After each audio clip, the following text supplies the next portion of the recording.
Сигурно сите ја знаеме приказната за цветници. Исус влегува во Ерусалим дочекан како цар. Ама само неколку дена подоцна, истата таа толпа бара да биде убиен. Во оваа анализа ќе се нурнеме под површината за да го откриеме скриеното значење за овој неверојатен пресврт. Ќе видиме како една приказна што изгледа како тотален пораз, всушност е приказна за една крајна неверојатна победа. И еве го централниот парадокс, нели? Како е можно триумфалниот влез во недела да води директно до распнувањето во петок? На прв поглед нема никаква логика. Ајде заедно да ја истражиме оваа мистерија, анализирајќи ги текстовите што ја обликуваат целата оваа приказна. Значи, за почеток, ајде да го погледнеме тој огромен, драматичен контраст помеѓу настаните во недела и петок. Разбирањето на овој пресврт е апсолутно клучно за да ја сватиме целата слика. Просто неверојатно, кога ќе размислиме. Од Осана, што е извик на слава и надеж, до распни го, извик на чиста омраза. Од палмови гранчиња, символ на чест и победа, до трнов венец, символ на понижување. Оваа остра спротивставеност го поставува главното прашање. Што всушност се случува овде? Одговорот, верувале или не, се крие во еден многу стар текст. Еден вид нацрт напишан со векови пред овие настани, од пророкот Исаија. Токму овој текст е клучот за да го отклучиме значењето на се што се случува. Сега, тука е важно да се свати нешто. Кога Исаија пишувал за Божиот слуга, тој не мислел директно на Исус. Тој пишувал за својот народ, израелците, кои биле прогонети во Вавилон. Нивната мисија била да останат верни на Бога, да сведочат за Него, дури и кога биле понижувани. Исаија ни дава неколку клучни особини за овој слуга. Најважната од сите – слушањето. А тоа, во библиска смисла, не е само слушање со уши, туку означува целосна, апсолутна доверба. Овој слуга не се бунтува, не се повлекува пред тешкотиите, зашто неговата сила доаѓа од довербата во Бога. И силата, мисијата, па и самата доверба е дар. Оваа позната реченица не е за гордост. Воопшто. Таа всушност изразува една неверојатна, непоколеблива одлучност и храброст. Тоа е изјава на чиста доверба. Слугата како да вели знам од каде ми доаѓа силата и затоа ништо не може да ме скрши. Токму овој портрет ќе ни помогне да ги разбереме постапките на Исус.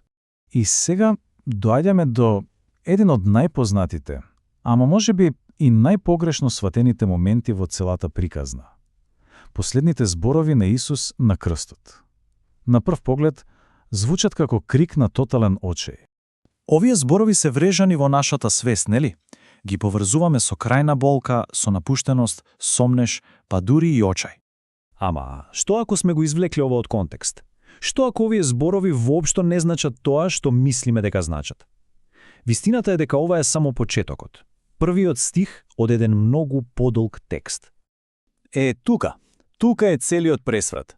Зборовите на Исус се почеток на Псалмот 22, а тој псалм, иако почнува со опис на страдање, завршува со слава и благодарност. Значи, тоа не е песна за напуштање, туку песна за спасение. Оној што на почетокот вика во болка, на крајот му благодари на Бога за спасението. Замислете го ова вака. Ексвото е предмет, често слика, што некој го остава во црква за да се заблагодари за спасување од некоја голема опасност. На сликата е прикажан минатиот ужас, бродолом, болест, за да се нагласи радоста на сегашното спасение. Токму таков е и Псалмот 22. Зборува за минатото страдање за да го прослави спасението. Значи, крикот на Исус не е крик на очај, туку почеток на молитва на доверба. Добра, сега кога го имаме тој нацрт за слугата, ајде да видиме како сето тоа се поврзува директно со Исус. Една многу рана христијанска химна, запишана од апостол Павле, го опишува ова на еден невероватен начин.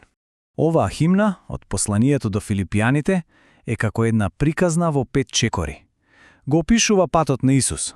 Почнува од божествена слава, па се празни себе си, се понижува до состојба на слуга и оди се до смртта.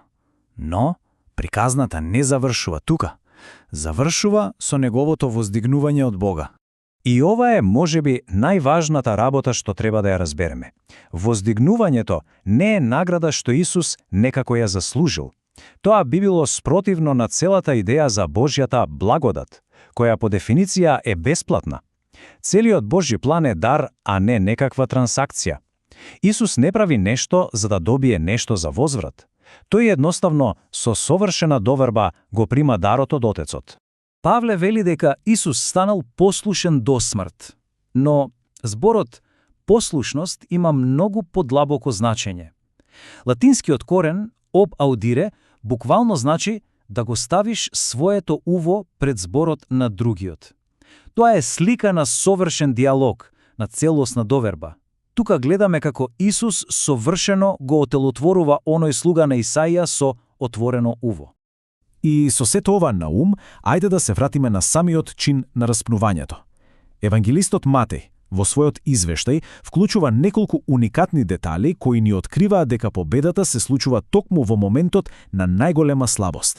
Матеј е единствениот што ги спомнува овие детали и секој од нив носи силна символика. 30 сребреници покажуваат колку бил презрен Исус, продаден за цена на роб. Сонот на жената на Пилат и неговото миење раце покажуваат како дури и паганските власти, иако неволно, ја препознаваат неговата невиност. А земјотресот? Тој ни кажува дека ова не е обична смрт, ова е настан со космички размери. Јоване носи до една неверојатна иронија во извештајот на Матеј. Оние кои требало да знаат најдобро, верските водачи, се потполно слепи, а во меѓувреме, аутсайдерите, римјаните, паганите, токму тие се тие што ја гледаат вистината.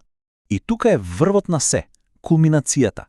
Во самиот момент на смртта на Исус, кога тој изгледа најслаб, најпоразен, еден римски војник, паганин, окупатор, ја изговара најголемата исповед на вера во целото Евангелие. Победата ја прогласува не пријател, туку непријател. И тоа е крајната поента. Матеј ни покажува дека Божјата моќ е сосема поикаква од човечката. Таа не се покажува преку сила и доминација, туку преку самодавање, преку љубов што е спремна да оди до крај, дури и до смрт. Победата е постигната тукму преку она што на сите им изгледало како тотален пораз. Така, гледате, кога ќе патуваме низ сите овие текстови, успеваме целосно да ја преобликуваме приказната. Она што на почетокот изгледаше како трагедија, како несватлив пораз, сега се открива како неверојатна приказна за доверба, за самопожртвуваност и за победа таму каде што најмалку ја очекуваме. Значи гледаме како сите делови од сложувалката си доаѓаат на свое место. Сликата за Божиот слуга го осветлюва патот на Исус. Неговиот крик од крстот станува израз на најдлабока доверба, а не на очај. Патот на понижување се открива како пат кон славата. И на крај разбираме дека вистинската божествена сила лежи во љубовта, дури и кога таа изгледа слаба и поразена. И сето ова не остава со едно последно, можеби и најважно прашање. Ако приказната за крстот не учи дека изгледот може да лаже и дека она што ни се чини како пораз може да биде скриен триумф, тогаш можеби треба повнимателно да погледнеме и на сопствените искуства на пораз. Можеби и тамо, некаде длабоко, се крие некаква неочекувана победа.